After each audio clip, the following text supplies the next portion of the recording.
लेकिन कहीं ना कहीं जाके जो भी पार्टियां देश में रही हैं उन्होंने इन जातियों को बांटने का वो बनाया, क्योंकि अगर जातियां नहीं बटेंगी तो वोट बैंकिंग नहीं हो पाएगी। बिल्कुल बिल्कुल बिल्कुल।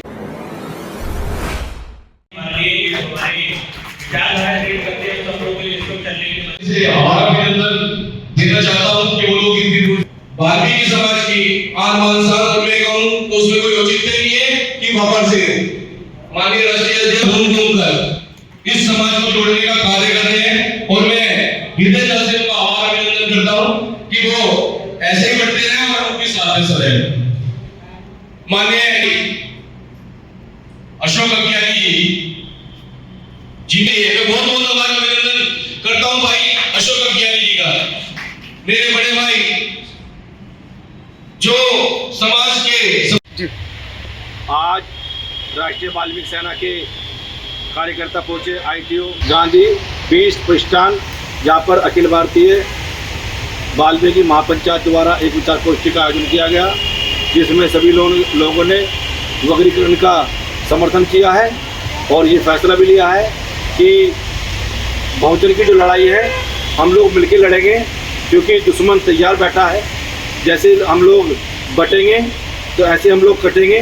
हमें ये जो एक वर्ग विरोध कर रहा है और एक वर्ग जो समर्थन कर रहा है, हमें ये बैठ के समझौता करना है और अपना डंडा और झंडा जो हमारा है उसी के तहत हमें काम करना है। तो मेरे साथ है राजेश पीवाल जी, प्रवक्ता जी। जी प्रवक्ता जी बताएं।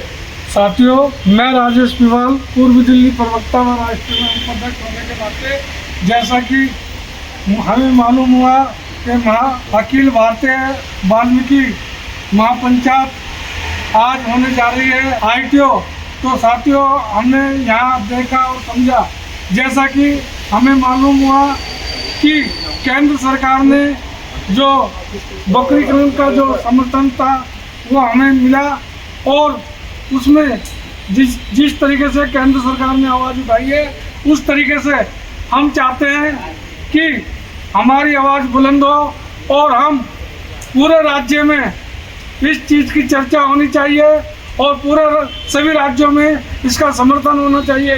तो मैं राजेश पीवाल पूर्ण अपील करते हुए सभी से एकता की और अग्रता की प्रार्थना करना चाहता हूं कि सभी साथी एकजुट हो और अपनी लड़ाई को लड़े, जो कि हमारी लड़ाई अभी लंबी चलेगी और इसमें हमें एकजुटता दिखाने की ज़रूरत है। हमें अपना संदेश कायम रखना है और जिस तरीके से हमारी केंद्र सरकार ने, हमारे भारत ने जिस तरीके से ये आवाज़ उठाई है, तो हमें बकरीकरण का समर्थन करना चाहिए और सभी हमारे जितने पिछड़ी जाति के लोग हैं सभी को एकजुट होकर अपनी आवाज़ उठानी चाहिए और हमें एकता का संदेश देना चाहिए।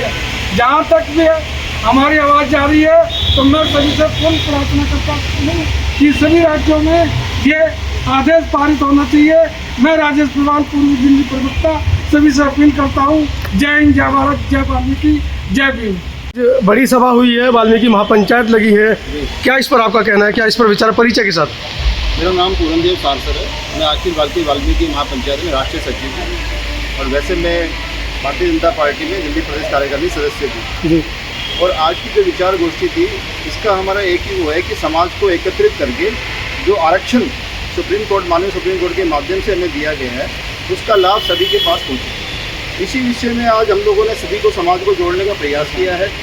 अखिल भारतीय वाल्मीकि महापंचायत सबको एक साथ समाज के उत्थान के लिए कार्य कर रही है, ना कि कोई अपने एजेंडे को हम लोग रख रहे हैं। हमारा एक ही एजेंडा है कि जो आरक्षण सुप्रीम कोर्ट ने दिया है वो सभी जातियों को जिस प्रकार से मिला गया उसका लाभ सब तक पहुँचे, बस यही हमारा एजेंडा है। अच्छा, कुछ विपक्ष भी है इस मामले में, उनकी तरफ से किस तरह की डिमांड आ रही है? क्या मतलब उनका विपक्ष क्यों बढ़ रहा है? विपक्ष इसलिए बढ़ रहा है, देखिए पहले क्या था कि जो अपना जाटव समाज था वो शिक्षित था, उनमें एकत्रित थे, उनमें एक आज़ादी के बाद हुए ना, आज़ादी से पहले तो नहीं थे। नहीं, आज़ादी से पहले नहीं थे, लेकिन क्या है कि इसमें कहीं ना कहीं जो है पार्टियों के द्वारा शोषण किया गया है समाज का, क्योंकि पहले एक साथ बोलते दलित समाज है, आज दलित समाज होने के बाद भी उसमें भी वर्गीकरण किया गया है। आखिर ये भी एक आपस में क्या है, जातियों को लड़ाने का प्रयास किया जा रहा है। तो इसमें एक सवाल लीग से हटकर मैं पूछना चाह रहा हूँ कि बाबा साहब अनुसूचित जाति कर गए, उसके अंदर भी जातियाँ आज़ादी के 75 साल बाद भी टूटनी चाहिए थी। अगर ब्राह्मण का जाति प्रमाण पत्र बनता है तो ब्राह्मण का बनता है, उसमें उपजाति नहीं लिखी जाती, द्विवेदी चतुर्वेदी त्रिवेदी कुछ नहीं लिखा जाता। वैश्य का बनता है तो उसका वैश्य का बनता है, ठाकुर का बनता है तो क्षत्रिय का बनता है, लेकिन अनुसूचित जाति का बनता है तो हर कार्ड के पीछे चमार पासी भंगी ये सब लिखी जाती हैं। इसका विरोध क्यों नहीं करते आप लोग?